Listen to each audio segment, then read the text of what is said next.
আমি মনে করি মানুষের যদি পার্টিসিপেশন হয় ওটাই সবচেয়ে বড় টেস্ট। বাকি কোন দল এসেছে কোন দল আসে নাই সেটা একটা অন্য একটা দিক, কিন্তু আমি মনে করি মানুষের যদি টার্ন আউট ভালো হয়, কারণ আসলে তো একটি ভোট একজন মানুষ, এটাই তো কাউন্ট করবে, অন্যখানে তো কোন দল করবে সেটা পরে কালেক্টিভ ইস্যুতে আসে।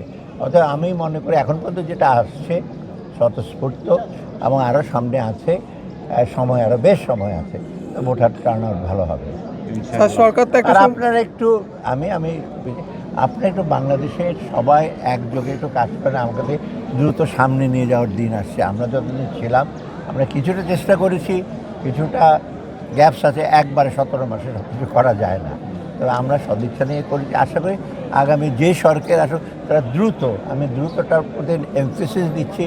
মোটামুটি 54 বছর অর্জন খারাপ হয়নি, চড়াই উতরাই পেরিয়ে, এবং এটা সম্মিলিত চেষ্টা, কোনো পার্টি কোনো বিশেষ দলের জন্য না। আমি মনে হয় দ্রুত আমাদের সামনে এগিয়ে নিয়ে যেতে হবে, সেটি সবচেয়ে বড় চ্যালেঞ্জ। Thank you sir.